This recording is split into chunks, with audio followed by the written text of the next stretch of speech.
The Iran war is costing America $1 billion per day. That is the Pentagon's own estimate. And it just crashed head-on into the worst fiscal crisis America has faced in peacetime history. The Congressional Budget Office projected a $1.8 trillion deficit for fiscal 2026 3 weeks ago, before the first missile hit Tehran. Now analysts are watching two catastrophes compound in real time: a war with no apparent exit strategy bleeding federal coffers dry, and a weapons stockpile America physically cannot replace fast enough. I'm Elif Hassavel on YouTube. I have a PhD in computer science and I use data analysis to spot patterns in geopolitics and economics. The debt wasn't sustainable before February 28th. Between August and October 2025, the national debt jumped $1 trillion, which is the fastest accumulation outside the pandemic in the whole of American history. The total passed $38 trillion. Interest payments alone now consume nearly 1/5 of all federal spending, and then Trump launched Operation Epic Fury. If this war runs 60 days, and there is zero indication that it won't, it adds $66.4 billion to the deficit, which is $65 billion in direct costs plus $1.4 billion in interest. That would be a 3.6% increase, pushing the deficit from 5.8% to 6% of GDP. But the war isn't happening in isolation. Days before the strikes, the Supreme Court struck down Trump's tariff regime. The Committee for a Responsible Federal Budget estimates that cost $74 billion in lost revenue this year. Add the war spending to the tariff loss, and the budget takes an $139 billion hit, which is a 7.5% jump in the deficit.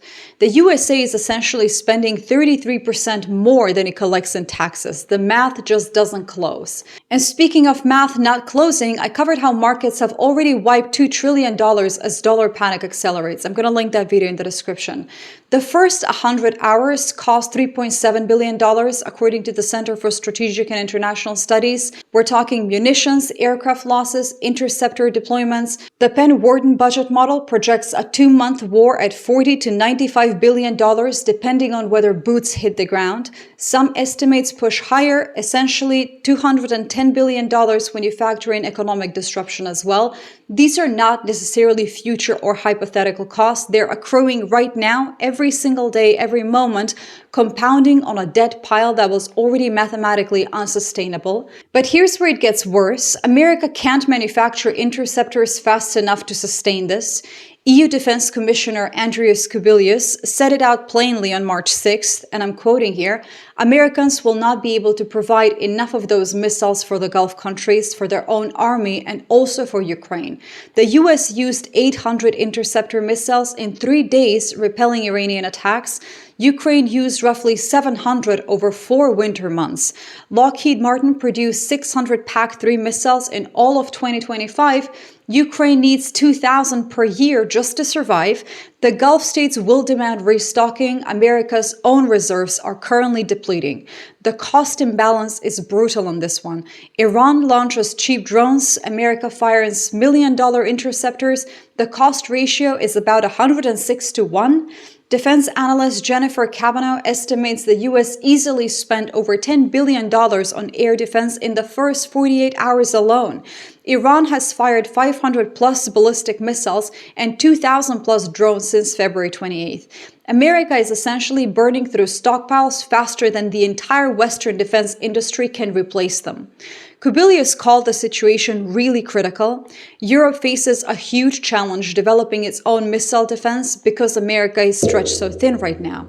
If Trump's war is making critical thinking feel more urgent, my book Awake: The Practice of Critical Thinking in an Age of Self-Lies breaks down how to spot patterns in geopolitics before they hit mainstream coverage. It's available as an ebook and audiobook. Subscribers get 10% off, and you can get the first chapter for free in the link in the description. Meanwhile, aid to Ukraine is directly affected. High Representative Kaja Kallas confirmed weapons and air defense systems needed by Kyiv are being redirected to the Middle East instead. Zelensky said deliveries rates haven't stopped yet under the Pearl program, but the industrial capacity just isn't there anymore. When one theater consumes in 72 hours what another needs for 4 months, something is going to break. Europe is scrambling to build independent production. Kubilius is touring Poland, Italy, Germany, Belgium, Sweden, and Finland, trying to coordinate a 90 billion euro Ukraine loan, which is 2/3 earmarked for defense, with priority on European manufacturers. Hungary is blocking it over an energy dispute. This connects directly to why Trump's Treasury Secretary Scott Bessent was literally begging China to buy American oil instead of Iranian, which is more expensive. That desperation is visible now, and I broke down that entire dynamic. I'm going to link in the description as well. Back in the USA, however, the politics are currently vicious. House Minority Leader Hakeem Jeffries said Trump is plunging America into another endless conflict while spending billions bombing Iran, but can't find a dime for healthcare, housing, or groceries. Trump won 2024, promising to lower the cost of living.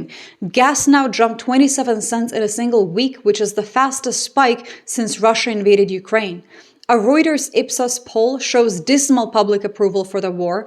8 American soldiers are dead. Iran is not surrendering. The new supreme leader was elected specifically to continue his father's regime. Parliament speaker in Iran said Iran is not seeking a ceasefire. They believe the aggressor must be punished. Trump's oscillating on how long this is lasting as well. He told CBS the war is very complete, pretty much. Hours later, at a Republican event in Miami, he said, "We haven't won enough," and promised to go forward more determined than ever. Defense Secretary Pete Hegseth announced that there would be yet again our most intense day of strikes inside Iran.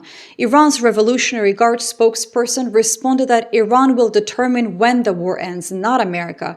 The Strait of Hormuz is still functionally closed. 20% of global oil transits just through there. No American tanker has been escorted through yet, despite White House promises. Richard Haass, former president of the Council of Foreign Relations, wrote that the objectives remain unclear and then some. The administration has cited destroying Iran's nuclear capabilities, reducing ballistic missiles, forcing cutbacks on terrorism support, and achieving regime change, but hasn't really defined regime change consistently. Haass called it a war of choice, not necessity, and said Trump hasn't really explained why he attacked rather than continued negotiations.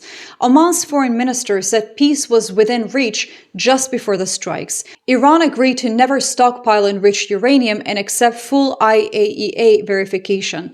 Trump said he wasn't thrilled with the talks and launched anyway. The fiscal trajectory was unsustainable from the beginning before this war.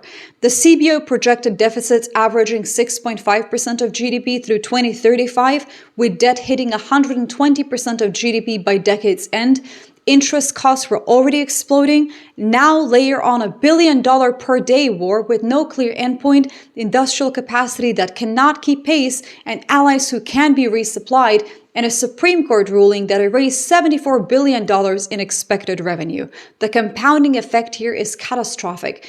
Every dollar borrowed to fund this war accrues interest. That interest compounds further. The debt service grows, the fiscal space to respond to the next crisis, God forbid economic recession, pandemic, financial shock, shrinks even further. And the EU just declared an official breakup from the USA as well. Von der Leyen told ambassadors that American-led order is gone and will not return. I covered that video in a deeper analysis and what it means strategically. I'm going to link in the description as well. America is essentially burning $1 billion a day that it doesn't have, firing interceptors that it can't replace, pursuing objectives that it hasn't defined, in a war that is feeding a debt crisis economists were already calling unsustainable. The math was broken before Tehran, now it's compounding in real time, and there doesn't appear to be an exit. But here's what matters most. Europe is watching this unfold and making very deliberate choices. European leaders understand the complexities of this conflict in ways Washington refuses to acknowledge, and they're systematically saying no to joining. I break down exactly how and why they're refusing in the video on your screen right now. Thank you all so much for watching, subscribe, and I'll see you in the next one.